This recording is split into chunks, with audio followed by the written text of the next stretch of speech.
Le dialogue social en faveur des mobilités durables. Les mobilités durables constituent un enjeu majeur pour nous, pour nos entreprises, notre territoire. Mais qui doit porter la dynamique ? Les collectivités, les employeurs, les syndicats. Rennes Métropole développe une politique forte en termes de mobilité. Quels sont les résultats concrets sur le terrain ? Côté entreprise, certaines s'engagent avec des plans de mobilité. Quelles initiatives fonctionnent ? Quels freins subsistent ? Et pour les salariés, entre le coût du transport qui est un enjeu fort, ont-ils accès aux bons dispositifs ? Dans tout cela, donc, quel rôle pour des organisations syndicales ? Comment structurer un dialogue social et efficace ? Nous allons revenir sur ces différents points avec naturellement un temps d'échange à l'issue de cette table ronde où vous pourrez poser vos questions et apporter vos témoignages. Nos intervenants sont Mathieu Torier, vice-président de Rennes Métropole, délégué à la mobilité et au transport. Wei Mintung, délégué syndical CFE-CGC au siège EDF, qui regroupe donc les fonctions corporate, finance, RH, internationales. Ce n'est pas le CSE central, c'est une différence notable. Et Erwan Menuet, directeur de l'association Trois Regards, qui gère ici à Rennes 3 équipements de quartier et qui compte au total 39 salariés, dont une partie en équivalent temps plein. Mathieu Torier, je vous invite à prendre le micro. Alors, nous n'allons pas détailler l'ensemble des dispositifs et des politiques de Rennes Métropole en matière de mobilité, parce que la journée n'y suffirait pas. Mais pouvez-vous d'abord nous faire peut-être un rapide rappel des compétences de la métropole rennaise et de faire un point aussi de où vous en êtes, de tout ce que vous avez mis en place. Alors la métropole rennaise est autorité organisatrice des mobilités, ça c'est la loi qui lui donne ces compétences-là. Ça veut dire qu'en fait elle est compétente sur tous les champs de mobilité, sauf ceux qui vont être de la compétence des régions, particulièrement le train ou ce qui va être les services de car qui ne sont pas directement sur le champ administratif de la métropole. C'est-à-dire que moi, en tant que vice-président, j'ai en charge autant le sujet transport en commun avec métro et réseau Star dans son ensemble que les questions mode actif, donc vélo, marche à pied, que les sujets covoiturage, que les sujets, et on va y revenir certainement, d'accompagnement au changement de comportement. Aujourd'hui, c'est un peu plus de 45% du budget de la métropole qui est consacré chaque année juste aux compétences, à la compétence mobilité. Et moi, j'ai à peu près, il y a une 50aine d'agents au niveau des services mobilité, 300 agents sur les services de voirie, et auxquels on ajoute, si je puis le dire ainsi, près de 2000 agents sur les exploitants, donc que sont en l'occurrence aujourd'hui Keolis Rennes et l'ensemble de ses sous-traitants. Donc ça fait un peu de monde effectivement qui s'intéresse à ce sujet-là. Alors, il y a des évidences, mais il faut quand même les rappeler pour qu'elles le soient véritablement. Quels sont les objectifs de Rennes Métropole ? Alors les objectifs, moi je dis toujours, on poursuit un double objectif, à la fois un objectif social et un objectif environnemental, les deux allant de pair. L'objectif social peut être en premier parce que la voiture individuelle et les mobilités dans leur ensemble, mais particulièrement la voiture individuelle, pèsent énormément dans le budget des ménages. Aujourd'hui, on estime qu'une voiture individuelle, c'est à peu près entre 5 000 et 7 000 euros par an par propriétaire. Donc c'est un coût qui est important, avec effectivement des distances qui se sont plutôt allongées ces dernières années, notamment pour pouvoir se rendre à son travail, mais pas que. Donc ça, c'est le premier sujet qui est le nôtre. Il y a celui aussi du droit à la mobilité, puisqu'on doit pouvoir effectivement se déplacer pour ne serait-ce qu'aller au travail, mais aussi pouvoir se rendre dans une école d'enseignement supérieur ou autre, par exemple. Et puis, il y a évidemment un sujet environnemental, puisque à l'échelle de territoires comme les nôtres, qui sont des territoires, je pense qu'il n'y a pas que des Rennais dans cette salle, mais on est, nous, un territoire à la fois urbain, mais aussi très rural. C'est-à-dire qu'on a aussi des communes de moins de 600 habitants qui ont des problématiques de secteurs ruraux. Et sur cette échelle-là qui est la nôtre, en fait, les mobilités représentent un peu plus de 40% des émissions de gaz à effet de serre émises sur le territoire. Donc j'ai tendance à dire, moi, qu'elles sont à la fois un problème social et environnemental, mais elles sont aussi un bout de la solution, puisque dès lors qu'on arrive à les décarboner et à faire baisser aussi le coût de ces mobilités, elles deviennent une solution. Et donc c'est ces objectifs-là qu'on poursuit avec comme action essentielle de trouver toutes les solutions possibles pour fournir des alternatives à la voiture. Et en termes de bilan concret, qu'est-ce que vous pouvez nous dire ? Alors en termes de bilan concret, je disais que c'est c'est plus de 40% du budget de la métropole qui est investi aujourd'hui sur les mobilités, et ce depuis plus de 30 ans maintenant. Donc heureusement qu'on a quand même un petit peu de résultats, puisque ça fait plus de 30 ans que la part de la voiture dans les déplacements des métropolitains ne cesse de baisser. Aujourd'hui, on est une des rares métropoles en France à avoir une part de l'usage de la voiture dans les déplacements qui est inférieur à 50%, parce qu'on est autour de 47% aujourd'hui, et on vise pour 2030 d'atteindre autour de 42%, et aujourd'hui la trajectoire qu'on suit nous laisse assez optimistes sur le fait qu'on va pouvoir le réaliser. Et puis pour la première fois depuis 20 ans, on a des chiffres qui nous montrent qu'on a une diminution du nombre de kilomètres parcourus en automobile. Jusqu'à présent, on est un territoire, nous, qui a une croissance démographique assez forte, comme l'ensemble de la Bretagne, à l'exception peut-être du centre-Bretagne encore aujourd'hui, mais ce qui veut dire que malgré qu'on avait une part de la voiture qui baissait dans les déplacements, en nombre de kilomètres parcourus, elle continuait à augmenter de 2% par an, parce que dans le même temps, on avait une augmentation de la population qui était à peu près aussi de 2% par an. Voilà. Et là, pour la première fois, en 2023, on a des chiffres qui nous montrent que ça y est, on a une décorrélation entre l'évolution démographique et la mobilité automobile. On fait, alors ça va vous paraître pas énorme, mais pour nous c'est beaucoup, on fait moins 2% de nombre de kilomètres parcourus en véhicule sur les 4 dernières années, qu'on explique en partie, et ça veut dire que sur le cœur de métropole, on est à moins 25%. Voilà, donc ce qui est quand même pas négligeable. On l'explique en partie par le fait qu'on a ouvert une seconde ligne de métro automatique, ça, c'est sûr que ça aide, qui nous a permis de redéployer des kilomètres de bus, 1 million de kilomètres de bus qui avaient lieu dans l'intra-rocade, qui ont été substitués par la ligne B, qu'on a pu redéployer sur les habitants de première, deuxième et troisième couronne, parce qu'aujourd'hui c'est eux qui ont le plus besoin de transport en commun, parce que c'est eux qui sont le plus dépendants de la voiture et qui parcourent aussi le plus de kilomètres. Donc on a cet effet-là. On a un effet aussi qui fait que, parce qu'on a fait aussi beaucoup d'investissements et que les comportements changent, on a une très très forte augmentation de la marche à pied, en premier lieu, mais aussi du vélo. Et ça, sur des trajets courts, on sait que c'est des vraies alternatives à la voiture individuelle. Et puis on voit aussi, alors là, on a encore un petit peu du mal à tout objectiver, il va nous falloir un peu de temps, qu'on a des changements de comportement qui s'inscrivent, parce que notamment, on a le télétravail qui est quand même inscrit de plus en plus dans les stratégies d'entreprise et dans les demandes des salariés. Et ça, on le voit typiquement sur des journées comme le mardi ou le vendredi. On a des baisses drastiques de la circulation automobile. Mais ce qu'on voit aussi, c'est qu'on a globalement une baisse du nombre de déplacements par jour et par habitant, ce qui est à mon avis plutôt une bonne nouvelle, parce qu'on avait atteint des niveaux qui étaient très très élevés. Donc ça peut être une bonne nouvelle dès lors que c'est choisi, comme quand c'est du télétravail par exemple. Par contre, ce qu'on voit, c'est que dans certains cas, a priori, ça ne l'est pas. Et notamment quand on regarde les personnes sans emploi, en fait, elles ont une baisse de la mobilité qui est 2 fois supérieure à celle des autres catégories de la population. Et là, on se dit attention, parce que sur ces populations-là, on peut imaginer qu'on est aussi sur des dynamiques d'isolement ou autres. Pardon, j'ai un peu... Alors, globalement, donc, on a une baisse du nombre de déplacements, oui. On a une baisse de l'utilisation de la voiture oui. Et de l'autosolisme, tout en ayant un développement de l'activité économique, un développement de l'emploi dans le territoire. Oui, tout à fait. C'est donc possible. J'aurais pu le dire comme ça, effectivement. Non, je fais juste une rapide synthèse. C'est donc possible. Et un des outils que vous avez déployé, c'est le label Mobile Employeur. De quoi s'agit-il ? Alors effectivement, comme je disais tout à l'heure, on s'intéresse au transport en commun, au mode actif, au covoiturage et à l'accompagnement, ce qu'on appelle l'accompagnement au changement de comportement. C'est un axe politique qui est assez méconnu et dont on parle nous de plus en plus, mais voilà, on voit bien que c'est pas encore un sujet qui est complètement intégré aujourd'hui dans la société, pour lequel pourtant moi je crois beaucoup, parce qu'en fait il coûte très peu cher à la puissance publique et il a des résultats qui sont très efficaces. Encore faut-il trouver les bonnes solutions, et il y a plein de choses encore à investiguer.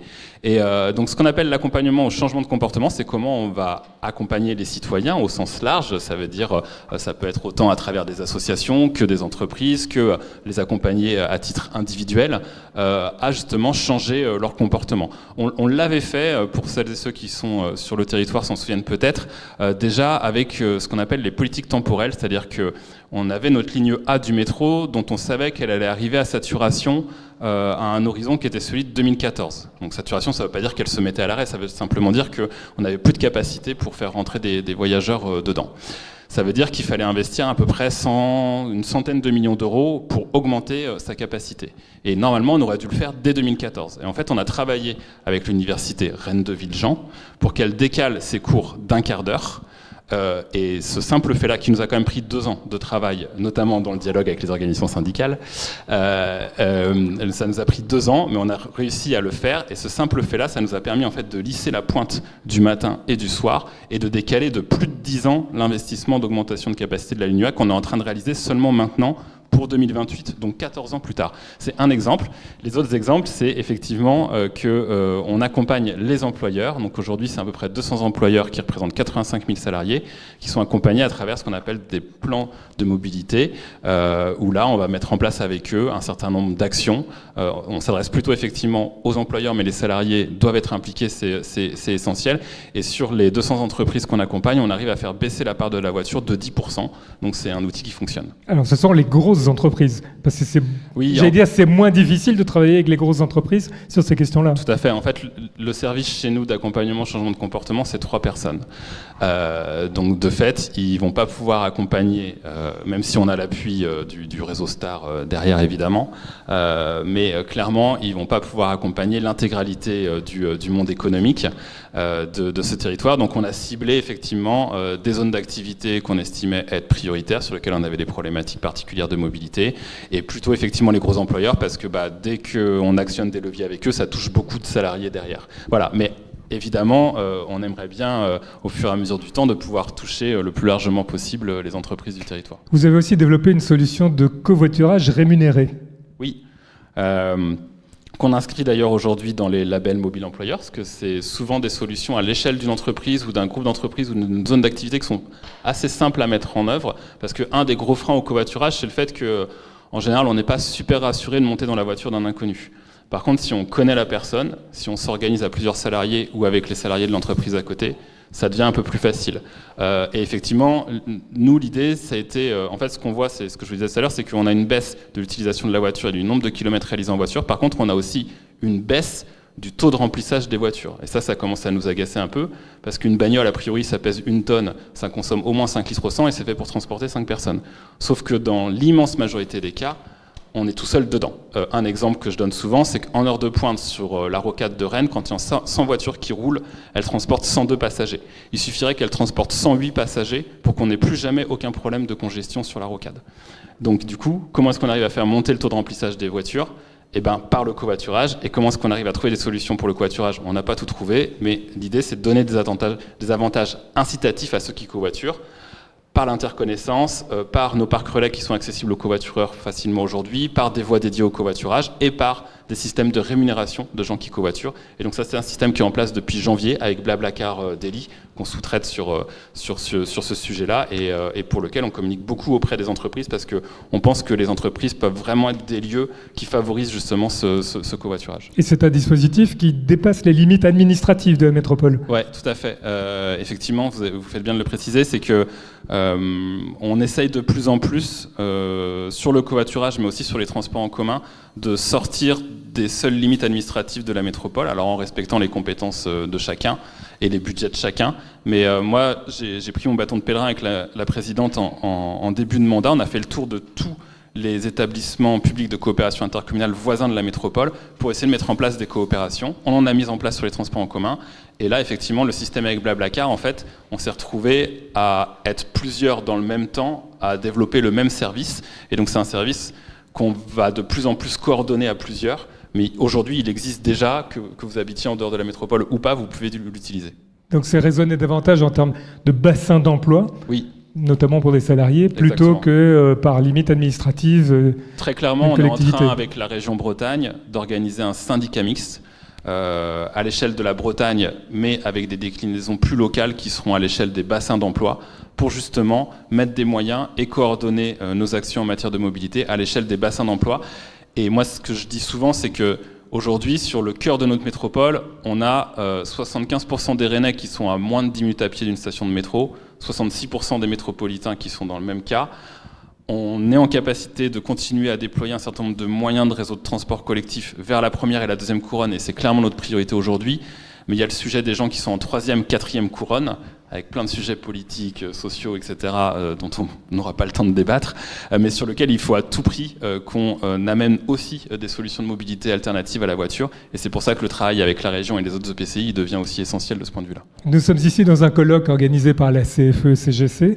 Avez-vous des attentes en tant que collectivité vis-à-vis des organisations syndicales pour vous accompagner, vous aider ou vous questionner, vous mettre en cause éventuellement ? Oui, bien sûr. On attend effectivement des organisations syndicales qu'elles aient un avis et un dialogue avec nous sur tous les sujets politiques qui sont ceux de la métropole, et en particulier les sujets mobilité, parce que on le sait, c'est un sujet aussi important pour les citoyens et les salariés. Et puis surtout peut-être à travers effectivement les stratégies portées par les employeurs. Moi, je ne peux pas empêcher de penser que s'il y a des syndicats et des salariés qui poussent aussi leurs employeurs à s'intéresser à ces sujets-là, c'est aussi souvent la bonne porte d'entrée ou le bon point de départ pour qu'on puisse les accompagner ensuite. Un chiffre, mais peut-être qu'on en reparlera tout à l'heure, mais moi j'ai été surpris, là on a fait un diagnostic auprès des associations de la ville de Rennes, et il y avait de mémoire un peu moins de 50% des salariés de ces associations-là qui disaient qu'elles avaient activé le forfait mobilité. Donc, qui est normalement une obligation de l'employeur que de l'activer. Le forfait mobilité, ça peut monter jusqu'à 800 € par an pour le salarié, quoi. Donc c'est pas complètement négligeable. Et je me dis, si c'est le cas dans les associations, ça doit être le cas globalement dans les entreprises d'un territoire comme le nôtre. Et donc on voit bien qu'on a des marges de progrès pour que les salariés fassent valoir leurs droits sur ces sujets-là. D'autant que ce forfait mobilité, il est utilisé justement sur les solutions alternatives à la voiture. Donc on emmène des salariés aussi vers les transports en commun et d'autres solutions de mobilité que la voiture individuelle. Donc on a tout à gagner à travailler ensemble pour que les salariés fassent valoir leurs droits sur ce point de vue-là. Travailler ensemble, évidemment, également au sein des entreprises. Nous allons voir l'exemple d'un accord de mobilité signé au sein d'une entreprise. Je vous remercie de passer le micro à Wim Mintung, donc, qui est CFE-CGC à EDF. Alors, parlez-nous de cet accord. Ah, il est tout chaud, hein, l'accord mobilité EDF. Oui, en effet, il a été signé en juillet 2024, mais il est applicable seulement à partir du 1er janvier. À partir du 1er janvier, avec un petit temps de latence, parce qu'il a fallu réorganiser le SI pour que les salariés puissent saisir les frais auxquels ils ont droit dans le SI. Quoi. Alors pour cet accord mobilité, vous ne partez pas de rien, il y avait quand même déjà avant un accord sur le développement durable. C'est dans la continuité. Oui, en effet, il y a un premier accord qui a été signé en 2019, qui a été prolongé jusqu'en 2022, et puis le temps de renégocier un nouvel accord, etc. Donc l'accord a été signé en juillet 2024. Voilà. Cet accord mobilité, alors côté direction et côté organisation syndicale, il était abordé dans quel esprit ? Alors l'esprit, c'était toujours de favoriser, de renforcer la sécurité dans les déplacements, à la fois personnels, c'est-à-dire domicile, site, et professionnel. Donc ça, c'est l'esprit. Et vous allez voir que dans les déclinaisons des remboursements, etc., il y a toujours ça qui guide ce principe-là. Et puis, tout en limitant les accidents de trajet, par exemple, les accidents, voilà. Et puis, c'est favoriser tous les modes de transport qui sont le plus respectueux de l'environnement. Mais pour la direction, le premier sujet, c'est quand même la sécurité. C'est la sécurité. En effet, l'EDF est très attentif à tout ce qui est accident. On fait des points très régulièrement sur les accidents, à la fois sur les chantiers et les accidents de trajet. Ouais. Il y a aussi une question d'image ? Je ne sais pas si c'est en termes d'image, c'est en termes de... Je crois que c'est dans l'ADN de l'entreprise, parce que un accident, bon, c'est toujours la vie d'une personne qui est impactée. Donc ça peut aussi impacter aussi toute une équipe. Donc c'est pour ça que EDF est très très soucieux de tous les accidents qui peuvent se passer professionnellement et trajet aussi. Mais globalement, signer un accord de mobilité, ça permet aussi un affichage pour l'entreprise. Oui, en effet, c'est à la fois, vous savez, le RSE, c'est d'actualité. Donc c'est à la fois rentrer dans la responsabilité de l'entreprise d'afficher, l'aspect social et environnemental de l'entreprise. Oui. Alors, vous ne devez pas participer à la négociation de cet accord, mais vous avez eu quelques échos. Ça s'est passé de quelle manière ? Ça s'est passé, je dirais, assez facilement parce que à la fois l'entreprise et à la fois donc les syndicats, on voulait faire aboutir à cet accord-là. Donc l'entreprise avait tout intérêt à faire aboutir un accord pour afficher justement sa responsabilité d'entreprise et sa volonté sociale, d'entreprise respectueuse de l'environnement. Voilà. Donc, Le forfait mobilité durable, donc mis en place au sein d'EDF, EDF siège. Vous l'avez souligné, donc le premier focus, c'est la sécurité. Il y a quand même d'autres choses. Alors concrètement, pour les salariés, que permet-il ? Alors, ce nouvel accord a deux nouveautés par rapport à l'accord précédent. Donc, le premier, c'est que il est multimodal. C'est-à-dire qu'on peut, par exemple, pour un salarié qui a un trajet un peu compliqué pour venir sur un site, il peut, par exemple, commencer à venir en vélo à un transport en commun, prendre le transport en commun, et puis poursuivre, et puis arriver sur le site. Voilà. Ça, ça n'existait pas dans l'ancien accord, maintenant c'est possible. Il peut aussi prendre une partie du bus pour reprendre le RER et voilà, le métro. Donc ça c'est une nouveauté. Et puis le forfait mobilité durable, il a été doublé depuis l'ancien accord, il est à 400 € maintenant. Alors les modalités de remboursement, je vais donner quelques exemples. C'est par exemple si le salarié vient au vélo, une partie du trajet, il pourra se faire rembourser l'entretien du vélo à condition que ce soit fait par un professionnel. Voilà. Et ces dépenses seront remboursées à hauteur de 70%. Voilà, ça implique un peu le salarié. Voilà. Et dans l'axe sécuritaire, il y a certaines pratiques qui ne sont pas du tout prises en compte par cet accord. Alors, dans l'aspect sécuritaire, si, je donne un exemple, tout ce qui est kit de sécurité, les casques, ça c'est pris en charge. Mais pas les trottinettes. Ah oui, justement. Ça faisait partie des principes directeurs du début dont je disais, les trottinettes ne sont pas compris dedans. Ne sont pas compris non plus tout ce qui est achat d'un vélo. Voilà, c'est l'aspect usage qui est remboursé. Voilà. Alors, vous avez aussi évoqué l'aspect multimodal. Ça veut dire qu'un salarié qui veut faire du vélo tout du long de son domicile au site n'est pas pris en compte ?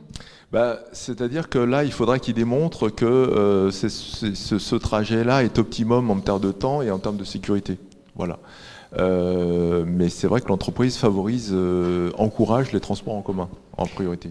Et en termes de véhicules électriques, parce qu'on peut se dire, a priori, EDF doit y avoir une petite sensibilité à la question.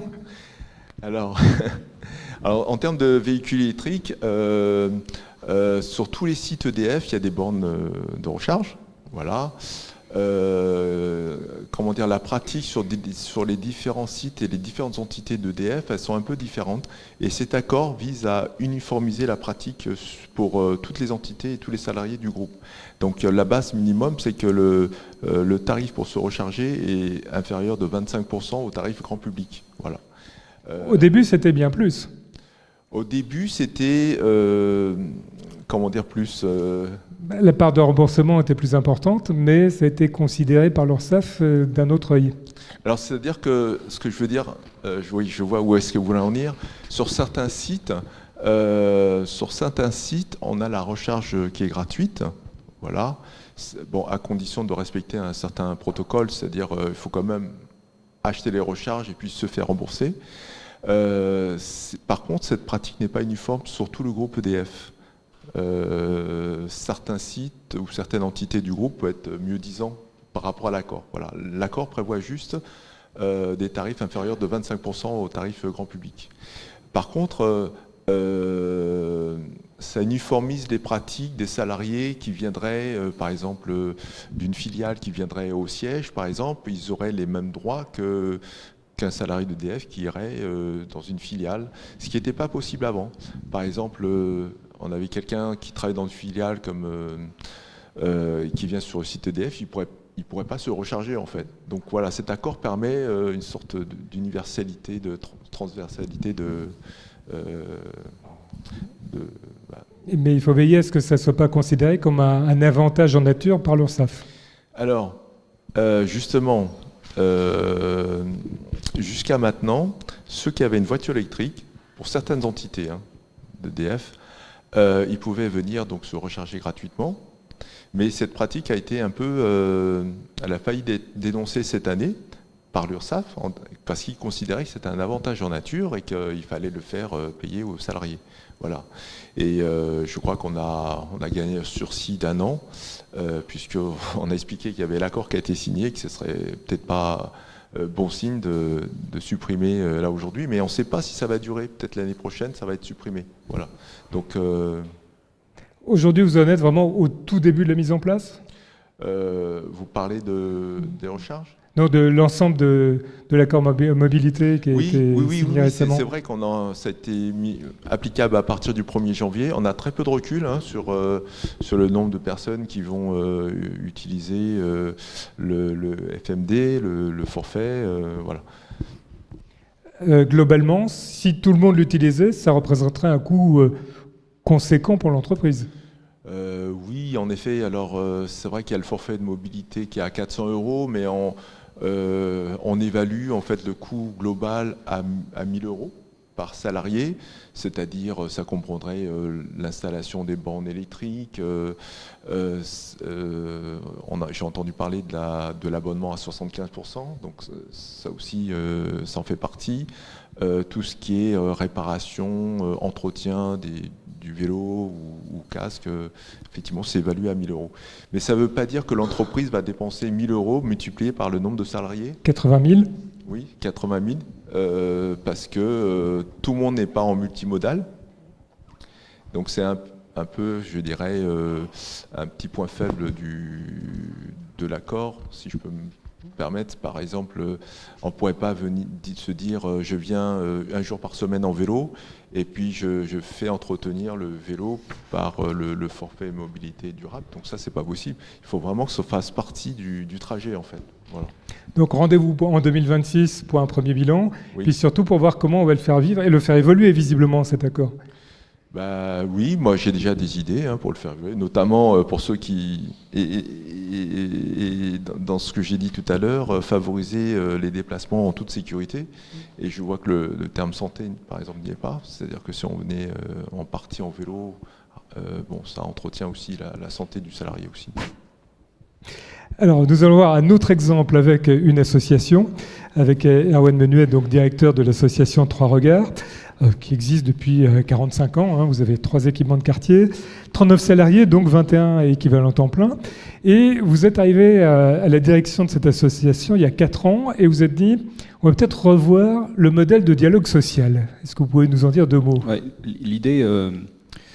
l'idée était de se dire, la loi, nous on est donc moins de 50 salariés, donc en fait au final dans le CSE il y a assez peu, en dialogue social, assez peu d'obligations, répondre aux questions des salariés, puis ces questions de santé et quelques autres, mais en tout cas ça reste plutôt restreint en termes de champ d'action, et on a décidé dans l'association de systématiquement faire un point au moment des CSE sur la stratégie de l'association, où est-ce qu'on en est, quelles sont les questions qu'on pose, sur quel sujet on travaille en ce moment, quelles sont les difficultés qu'on pourrait rencontrer. Un point sur qu'est-ce qui va se discuter dans les instances au moment du conseil d'administration, quelles sont les décisions qui ont été prises et celles qui sont au travail pour les suivantes. Un point sur les questions de ressources humaines, un état des lieux de comment vont les gens, de l'organisation du travail, de aussi questionner sur les changements dans l'organisation du travail. Par exemple, on est en train de faire un travail sur le temps d'accueil. Ça passe par le CSE pour que les choses soient validées ou en tout cas questionnées par les représentants du personnel. Et puis un point sur la formation, où pareil, chaque mois, on regarde qu'est-ce qu'il en est de la formation des personnes qui travaillent chez nous. Et aussi de la formation au sein des instances, c'est-à-dire direction et CSE. Oui, pour faire ça, depuis 4 ans, on se forme ensemble. On a fait des formations en lien avec l'ARACT, l'UDES, plusieurs fois, la CRES également. L'idée, c'est qu'il y a des représentants du personnel et moi, en tant que directeur, on s'est formé sur l'amélioration des conditions de travail. Ensuite, on a été formé sur la prévention des conduites addictives en milieu professionnel. Et récemment, là, on sort d'une nouvelle formation sur l'amélioration du fonctionnement du CSE. Ça nous apprend à travailler ensemble. Ça permet, dans un autre cadre que l'association, de poser des questions et de mettre des questions au travail. Ça nous met pas forcément d'accord, mais en tout cas, ça nous met un espace et des méthodes pour travailler. Voilà pour le CSE. Est-ce que ça a eu des effets concrets pour l'ensemble des salariés ? Alors oui, pour l'ensemble des salariés, Plusieurs. D'abord, on a changé une partie de l'organisation du travail liée à tout le travail sur les conditions de travail, où en fait, on a travaillé l'accueil des nouveaux salariés en premier temps, puis dans le deuxième, qui a eu plus un impact sur les personnes en CDI ou qui étaient là depuis longtemps, c'est sur l'organisation du travail et la charge de travail, où en fait les collègues ont pu pointer qu'il y avait des pics qui étaient trop importants, donc on a retravaillé l'ensemble de la planification. Et ça a permis de valider le fait qu'il fallait le faire et que ça lisse les choses. Et concrètement, on a mesuré justement l'évolution de la charge de travail. Et les collègues nous disent aujourd'hui qu'il y a moins de pics qu'avant. Et pourtant, en termes de nombre de projets développés sur l'association, on en fait plus. Et dans la continuité, il y a eu la signature d'un accord sur le forfait mobilité. Parlez-nous-en. Oui, et donc le forfait mobilité était un des espaces, une des choses qu'on a discuté. Donc les salariés sont arrivés avec cette question. On a fait le choix de ne pas aller en recopier un quelque part, mais de discuter ensemble de ce qu'on voulait faire. Alors ça a pris beaucoup de temps. Oui, trop de temps. Bon. Mais ça nous a aussi permis de travailler ensemble. Enfin, il y a aussi le truc de l'efficacité sur ce que donne l'accord en tant que tel, et puis aussi l'habitude qu'on prend pour la suite et qui nous donne envie de faire autre chose. On a discuté, alors il y a eu d'abord les collègues qui ont été sondés, ensuite on a réfléchi de qu'est-ce qu'on mettait dans l'accord. Est-ce que quelqu'un qui vient à pied, ça marche aussi? Est-ce que quelqu'un qui covoiture ou qui est covoituré, est-ce que ça donne lieu à la même chose? Dans l'association, on a des couples. Est-ce que les couples, ce sont des covoitureurs? Oui, mais la question se posait de est-ce qu'on donne 2 fois ou est-ce qu'on donne 1 fois, de la distance, du nombre de fois, etc. Donc ça a donné lieu pendant 1 an à des allers-retours, mais pour essayer de préciser les choses.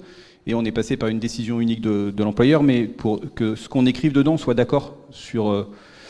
Et nous, on est à 200 € pour une personne qui fait autre chose qu'utiliser sa voiture tout seul. Pour le faire en très court, c'est ça. Quand on le fait tous les jours, c'est une déclaration sur l'honneur, parce qu'on a aussi réfléchi à comment faire. Et en fait, on n'avait pas envie non plus de rentrer dans une usine à gaz qui fait que ça incite pas à le faire simplement. Et ça se met en supplément pas de la prime, mais de la soutien pour les transports, la prise en charge des transports collectifs. L'un n'empêche pas l'autre en fait. On peut avoir les deux. Donc tout ça a pris beaucoup de temps, beaucoup d'allers-retours. Là, la question se posait de est-ce qu'on reprend pour mettre un peu plus? Et là, par exemple, il y a des collègues là-dessus qui disent bah oui, mais il faudrait faire attention que ça soit pas les personnes qui peuvent y avoir accès qui aient accès à ça, et quelqu'un qui est obligé de prendre sa voiture et qui la prend tout seul, soit parce qu'il a des horaires décalés, soit parce qu'il va travailler ailleurs après. Il n'y est jamais finalement accès. Donc on ne sait pas ce qu'on va en faire, mais en tout cas ça s'appuie sur cette idée de dialogue. Ça a été mis en place il y a 2 ans. Est-ce que les résultats sont satisfaisants? Alors, on a un peu moins d'une dizaine de personnes. C'est 1 000 € que l'association a comme budget pour ça, alors qu'on pouvait aller jusqu'à 4 000 dans les calculs qu'on avait faits. On pense qu'on aimerait, on aimerait avoir plus. Mais c'est sûr que ça ne va pas que passer par ça. Il va falloir qu'on réfléchisse sans doute autour d'autres choses si on veut progresser autour de ces questions-là. Mais donc ça a un effet au-delà de la question des mobilités, hein, c'est ce que vous avez souligné tout à l'heure. Oui, c'est ça, c'est qu'en fait, il y a la question de la transition. Alors ça se pose sur la mobilité. Ça a fait que, par exemple, on a mis en place des trottinettes électriques pour circuler entre nos bâtiments, pour éviter qu'on prenne, parce qu'on a 3 équipements. Le faire à pied, ça se fait, mais le truc, c'est que c'est un quart d'heure. Donc si on le fait 2 fois dans la journée, ça commence à faire du temps où on n'est pas en train de... Donc des trottinettes électriques, c'est des sujets qui sont ensuite venus dans le projet associatif, où le fait d'avoir eu toutes ces discussions-là fait que dans le projet associatif, on a inscrit la question de qu'est-ce que c'est d'être un employeur pour une association. Et ça s'inscrit aussi sur la question de la transition écologique, où c'est une des choses qu'on expérimente pour aller dans ce sens-là, parce qu'on s'aperçoit que sur une association comme la nôtre, qui a une pratique d'éducation populaire très longue, reconstruire ou faire évoluer ces actions en intégrant pleinement les questions de la transition ne sont pas simples, parce que c'est un budget qui est important. Donc si on ne change pas un minimum nos façons d'agir, ou si on ne fait pas les choses très différemment, ça va que coûter plus cher. Donc il faut absolument qu'on construise autrement. Et pour construire autrement, on a besoin de temps, mais c'est des exemples qui nous font aller dans le bon sens, quoi. Puis on voit que le sujet du jour pour ce colloque, c'est comment le dialogue social permet d'aller vers les transitions. Là, c'est un peu comment les transitions vous ont permis d'améliorer le dialogue social. Donc finalement, ça marche dans les deux sens. Ça marche dans les deux sens, mais c'est quand même très long. Ça, c'est quand même un écueil possible. Ah oui, en fait, on se voit une fois par mois, plus sur d'autres sujets, un peu comme évidemment le document unique, mais on se rend compte que tout ça prend du temps. Alors après, il va falloir aussi qu'on mesure. Là, moi, ça fait 4 ans que je suis là et qu'on fonctionne comme ça. On attaque la question du congé menstruel le mois prochain. On a aussi prévu ensuite, et ça c'est écrit dans le projet associatif, de questionner la durée, le fait de moins travailler en maintenant le salaire. Si ces choses-là font que ça aboutit, on va dire, sur une échelle de moins de 10 ans, on aura quand même fait mine de rien évoluer les choses. Alors oui, ça aura pris du temps, mais je me dis que si dans 10 ans on arrive à faire en sorte que le congé menstruel soit mis en place, que sur les transitions on ait avancé, que on arrive à travailler un peu moins pour avoir le même salaire que si on travaillait 35 heures, on aura quand même, sur une association de la taille de la nôtre, été dans un sens qui est plutôt positif, avec une vraie idée de dire... Les associations comme les nôtres qui gèrent des équipements de quartier, qui font de l'éducation populaire, on a souvent un discours vers les autres. Et là, la position du conseil d'administration, c'est de se dire, regardons nous à l'intérieur ce qu'on peut faire et essayons aussi de faire bouger au niveau de l'intérieur et de se dire que les salariés ne sont pas ceux qui vont faire forcément l'effort pour qu'à l'extérieur, ça soit un monde plus comme on le souhaite, quoi. Mais aussi se poser la question en nous regardant nous-mêmes. Donc oui, ça prend du temps. Avant de passer à vos questions et commentaires, si vous aviez... pas un conseil, mais une piste à suggérer pour des organismes, que ce soit de l'éducation sociale et solidaire ou d'autres, de se lancer dans des démarches sur les transitions, sur la mobilité, ça serait quoi ? Moi, je pense que sur ces questions-là, on aurait trouvé une formation qu'on fait en commun, on aurait avancé 2 fois plus vite et on aurait sans doute une décision unique de l'employeur qui serait sans doute beaucoup plus avantageuse que ce qu'on a fait. La formation commune nous fait vraiment avancer plus vite que si on le fait tout seul. Merci. Vous avez des questions, des commentaires, des interrogations ou des témoignages ? Eh bien, la parole est à vous. Le micro est à votre disposition. Oui, à Paul, il va falloir remonter immédiatement après avoir repris le micro. C'est la première personne à vouloir intervenir. Et tout à fait en haut de l'amphi. Je vous remercie. Oui, il va être en forme. Il est toujours très en forme. Et je vous remercie de vous présenter lorsque vous intervenez. Madame, c'est à vous. Oui, bien sûr. Véronique Thomas, Dretz-Bretagne. Donc la Dretz-Bretagne, c'est la direction régionale de l'économie, de l'emploi, du travail, pour ceux qui ne le savent pas. J'ai pas de questions, en fin de compte, je voulais plutôt... c'était une réaction positive par rapport à ce qui vient d'être dit.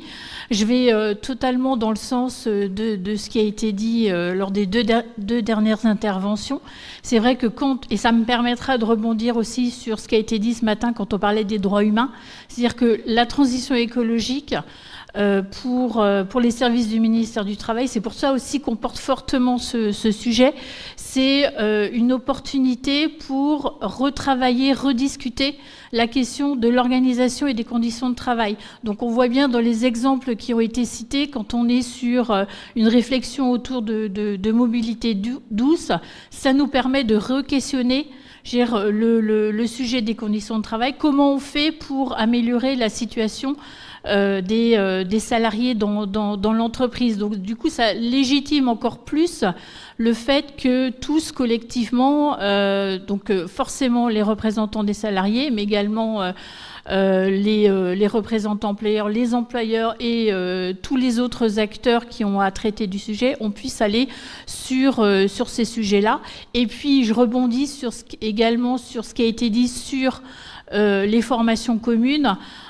C'est également un sujet qu'on porte au sein du ministère du Travail, puisque on a un dispositif formation commune et à l'occasion de la préparation du colloque, donc lors de nos discussions avec la CFE-CGC, on s'est dit que ça pouvait être intéressant de proposer quelque chose autour des transitions écologiques, donc une formation commune spécifique transition écologique.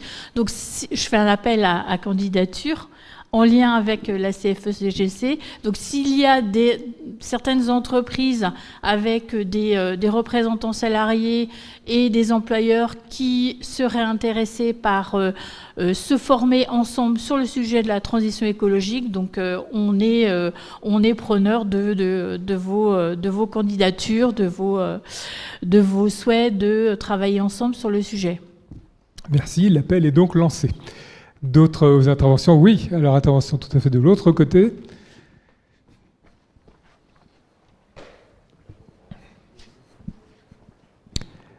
Et c'est à vous. Rebonjour, donc Arnaud Casado, maître de conférence à l'Université Paris 1, Panthéon-Sorbonne. Juste, en fait, c'était puisque j'ai entendu qu'il y avait des interrogations sur qu'est-ce qu'on pouvait mettre dans ces accords, savoir où chercher ce genre de choses. Je me permettais de dire que vous pouvez trouver un pratique social sur l'accord de mobilité durable, porte de verdissement des accords collectifs à la JCPS en 2024, sous ma plume, où je trace un benchmark d'un certain nombre d'accords récents sur le sujet en listant toutes les thématiques possibles. Donc comme ça, ça vous permet au moment des négociations de ne rien oublier, puisqu'effectivement il y a pas mal de thématiques qui peuvent se télescoper, et ne serait-ce que sur les modes de transport, sur les trottinettes, certains accords les prennent, d'autres ne les prennent pas, donc ça vous permet de faire un petit peu votre choix. Puis pareil sur les questions de sécurité, et que dans le bouquin il y a un benchmark de 15 pages aussi sur le sujet, si ça vous intéresse, que vous pouvez prendre comme ça, tant que mon éditeur ne le voit pas, c'est bon. Merci, donc c'est toujours intéressant d'aller voir ce qui se passe ailleurs. C'est à vous. Alors moi, je voulais juste signaler qu'effectivement, Rennes Métropole, bravo pour le PDM, et bravo donc le plan de mobilité, et votre label mobile employeur, car nous y sommes. Nous sommes à la marche or dans mon entreprise, et suite à ça, on a vraiment un suivi très intéressant, tant dans les webinaires que par exemple dans les interventions contrôle technique des vélos. Et moi, je ne sais pas si elle est encore dans l'amphithéâtre, mais moi, je voulais souligner le travail que nous, on fait à Groupama Loire-Bretagne avec Madame Stenou, car il y a un vrai partenariat, et c'est ça qui est important en fait, dans tout ce qu'on entend. Il faut des partenariats, il faut des animations, et avec Rennes Métropole, on l'a. Donc je vous invite, entreprise, à déployer l'accord mobilité, mais également le PDM, donc le plan de mobilité. Merci. Autre intervention? Oui, bonjour, merci pour vos interventions. J'aurais eu une question sur Là, on a beaucoup parlé de déplacements professionnels et domicile-travail, un peu moins des déplacements personnels, dans le sens où ça rentre moins dans le scope des entreprises, mais on voit se développer des congés temps de trajet responsables, par exemple, pour inciter les employés sur leur temps personnel, leur temps de vacances, à utiliser plutôt des mobilités douces, donc typiquement le train plutôt que l'avion. Est-ce que c'est des choses qui se déploient réellement, ou est-ce qu'il y a uniquement certaines structures qui l'ont mis en place? À quel niveau est-ce que c'est développé? Je pose aussi la question à la salle, si jamais certains ont déjà entendu parler de ces pratiques. Alors, la question est posée. Oui. Oui, Mentung, vous avez des éléments? Pour les trajets purement personnels, je sais qu'il y a des offres de voitures électriques à des prix négociés pour les salariés, donc qui peuvent se servir pour les déplacements personnels. Je ne sais pas si ça répond à la question. Merci en tout cas de cet apport. Pas d'autres apports sur cette question. Alors, autre intervention, c'est à vous. Bonjour, on se connaît, Monsieur Terrier, François Pinec et Ulysse Rennes. Je disais ce matin que les cordonniers ne sont pas les mieux chaussés. Comment est-ce que politiquement vous gérez que l'entreprise qui récupère 45%, vous disiez tout à l'heure, du budget de la métropole, qui est chargée de toutes les mobilités, soit pas la mieux disante? Je disais ce matin, on a fini par avoir 100 € de FMD après 6 ans de bagarre. On a 4 jours de télétravail par mois. Objectivement, Keolis n'a aucun intérêt au télétravail. Elle a besoin que les gens soient dans les bus et dans les métros. Et en même temps, ça ne va pas du tout avec l'autostolisme que vous voulez combattre. Donc comment vous gérez ça avec un contrat de DSP qui est en renouvellement? L'ordre de grandeur, ça va être 1 milliard d'euros pour les 7 ans qui viennent, ou 1 milliard et quelques. Voilà, comment vous gérez tout ça? suis pas sûr que les cordonniers soient complètement les plus mal chaussés. Si on regarde effectivement juste le sujet du PDM, c'est sûr qu'ils n'ont pas été les premiers à le mettre en place et la métropole a su leur rappeler. Voilà. Donc pour le coup, là, on avait une alliance objective parce que pour nous, c'était évident qu'une entreprise de cette taille et au vu de son objet intègre effectivement ces sujets-là dans sa stratégie interne. Aujourd'hui, c'est le cas, même si effectivement, il y a encore des marges de progrès qui demeurent. Alors, vous le savez, je suis dans une grande difficulté dans ma réponse parce qu'aujourd'hui, on est en renouvellement de délégation de services publics et les négociations ont commencé, donc j'ai interdiction totale de parler de quoi que ce soit.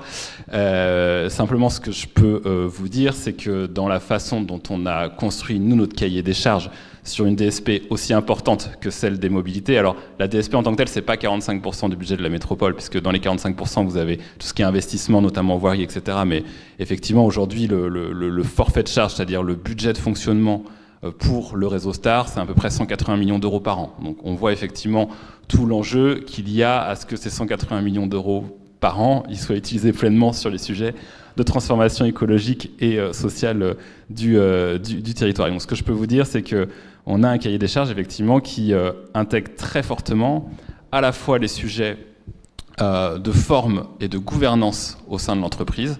Donc là, c'était des sujets qui n'étaient pas forcément traités avant dans nos cahiers des charges d'appel d'offres. Aujourd'hui, on les intègre pour s'assurer effectivement que les formes juridiques même des entreprises intègrent au mieux la parole des salariés, et pas que des salariés d'ailleurs, hein, d'autres parties prenantes aussi. Une entreprise comme Keolis, aussi parce qu'on la challenge sur ça, elle est aujourd'hui labellisée B Corp, ce qui est quand même pas complètement rien. Il y a très peu d'entreprises de transport à l'échelle européenne aujourd'hui qu'on ce label-là, et il est quand même très intéressant, y compris sur les sujets de gouvernance.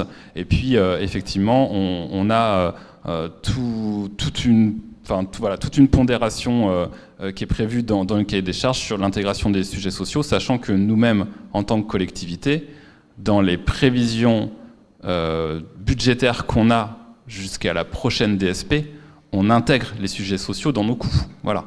Et ça, votre employeur, il le sait, et ça fait partie effectivement des discussions qu'on peut avoir avec lui. Donc, je pense qu'on a mis en place des choses qui nous permettent de sécuriser ça, même si ça éliminera jamais tous les sujets, et que par ailleurs, dans le monde des transports, on a plein d'autres sujets que simplement le forfait mobilité ou la question des rémunérations qui entrent en compte.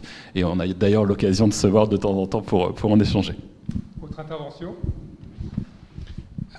Oui, alors rebonjour. Moi, j'ai négocié un accord de mobilité qui est le suivant, qui est 500 € qui est donné soit sur du transport en commun, soit sur du vélo. Voilà. Mais en fait, ce que le Conseil, alors j'ai pas forcément réussi tout, hein.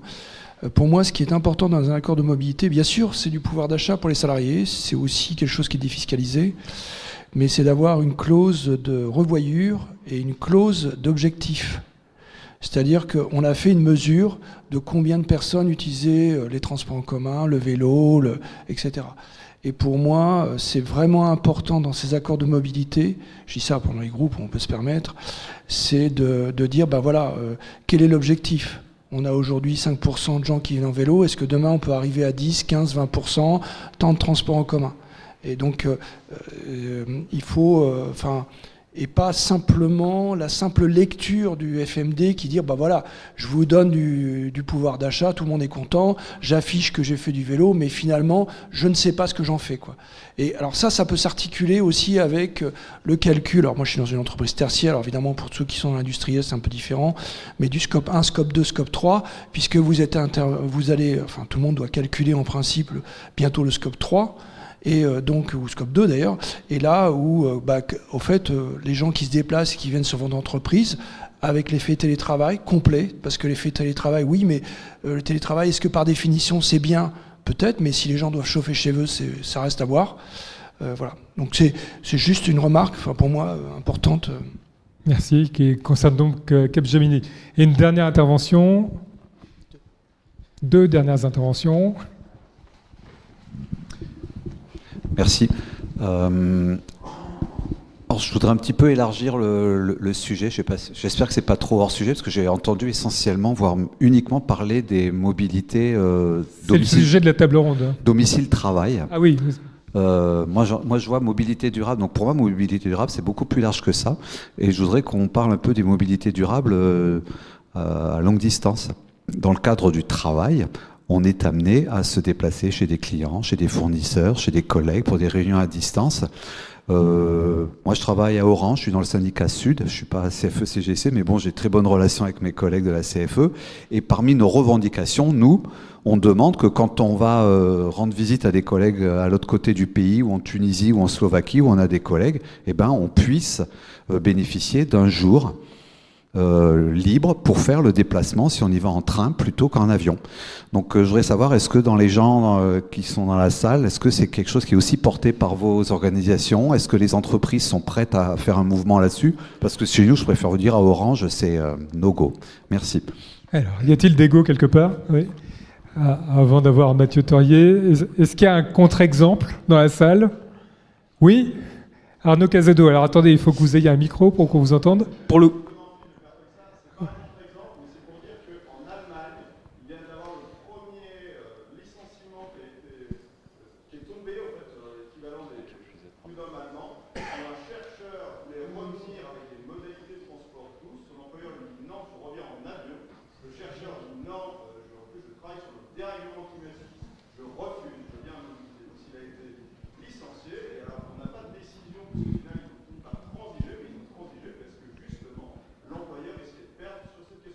Alors, je le redis au micro pour la captation vidéo, merci. Donc, en Allemagne, il y a un exemple d'un chercheur sur le dérèglement climatique qui avait été licencié parce qu'il refusait justement d'utiliser l'avion. Mais bon, il y a eu transaction derrière, donc... Pour le coup, je peux amener un élément de réponse. Dans mon entreprise, c'est pas un accord. On aimerait que ça le soit, mais par exemple, j'ai un accord de gré à gré avec l'employeur me concernant. Parce que pour moi, ça a été un non catégorique. L'employeur, voilà, il est embêté parce que c'est pas dans la politique voyage. Un Rennes-Toulouse, c'est mal desservi, donc ça prend tant de temps, etc. Et du coup, j'ai réussi, en attendant d'avoir quelque chose de collectif, d'avoir un accord gré à gré. Mais c'est une première étape pour leur montrer que c'est possible. Un complément? Non, mais c'était pour redire, et je voulais remercier l'intervenant de tout à l'heure sur le label mobile employeur, que nous, en tant que collectivité, quand on accompagne une entreprise sur ces sujets-là, on accompagne plutôt les grosses entreprises, on peut aussi parler de ces sujets-là. Voilà. Effectivement, je me suis concentré, moi, dans mon intervention, sur les sujets de domicile travail, parce que ma conviction, c'est que c'est ceux qui impactent le plus socialement les salariés aujourd'hui, parce que les trajets dont vous parlez, a priori, ils sont pris en charge par l'employeur. Ils ont un impact environnemental néanmoins qu'il faut traiter. Et juste, je me permets un témoignage de la stratégie de Rennes Métropole en tant qu'employeur cette fois-ci. On a ce qu'on appelle un PDA, un plan de déplacement des agents. Donc là, on est vraiment sur l'interne. Donc on est en train aujourd'hui de passer l'intégralité de notre flotte de véhicules sur des véhicules qui sont décarbonés. On a des systèmes aussi aujourd'hui qui font que les salariés, avant d'aller prendre un véhicule sur leur déplacement de travail, sont invités à regarder s'ils peuvent le faire à pied, à vélo ou en transport en commun. Donc ça, c'est quelque chose qui est généralisé aujourd'hui, et de plus en plus on demande aussi à certains agents, je pense notamment par exemple à ceux de la police municipale, mais aussi d'autres, de prendre les transports en commun au maximum quand ils vont d'un endroit à l'autre, ne serait-ce que parce que ça fait aussi de la présence de services publics dans les transports en commun et ailleurs sur l'espace public. Donc on voit bien effectivement que ça peut être une stratégie interne d'une collectivité ou d'une entreprise que de mettre en place ces dispositifs-là, et ça peut être mieux disant pour le service public. Et juste, comme vous savez qu'on a quelques petites contraintes financières parce qu'on se fait sabrer par le gouvernement actuellement en tant que collectivité locale, de fait on a cherché un petit peu toutes les sources d'économie qu'on pouvait encore faire, même si j'ai l'impression moi que ça fait des années qu'on les cherche et qu'on en trouve d'ailleurs malgré tout, mais ça se fait parfois au détriment de l'usager. Bref, en tout cas, on a interdit les déplacements en avion pour 2025 dans le cadre des déplacements professionnels. Voilà, donc ça veut dire qu'effectivement, a priori, on va éliminer en fait tous les trajets hors France, sauf pour le service international et Europe qui va devoir continuer à en faire. Mais dans ce cadre-là, ils vont effectivement être obligés d'aller chercher des alternatives en train, et on va devoir adapter les temps de travail parce que en train, vous mettez forcément un peu plus de temps qu'en avion. Merci. Et la toute dernière intervention. Oui, donc justement, je rebondis là-dessus et sur l'intervention de Monsieur Tung là, d'EDF. Et je reviens sur une question qui a été posée ce matin par une collègue de Sud Télécom, là, d'Orange,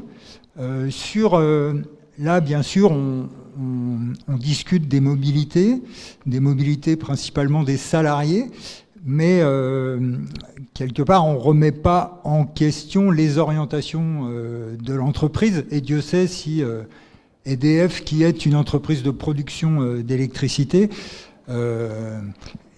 ça pose des questions. Alors bien sûr, je ne vais pas lancer ici un débat sur la durabilité de la production d'électricité d'origine nucléaire, mais les accords qui donnent le droit aux salariés de recharger potentiellement gratuitement ou à prix bas les batteries de leurs véhicules, pour moi, clairement, c'est un avantage économique qu'on peut traiter d'avantage social pour les salariés, mais est-ce que c'est un avantage en termes de transition écologique, puisque c'est le terme de la journée, quoi.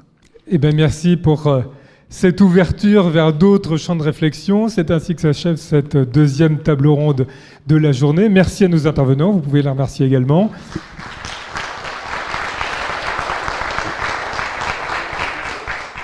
Nous allons tout à l'heure, et il en a déjà été question, nous allons tout à l'heure parler d'argent, mais alors de beaucoup d'argent, d'énormément d'argent, puisqu'il sera question d'épargne salariale et de verdissement de l'épargne salariale. Mais tout d'abord, une pause. Nous avons 15 minutes. Vous allez pouvoir profiter des échanges avec les partenaires de ce colloque qui tiennent les stands, et nous nous retrouvons dans 15 minutes. Merci.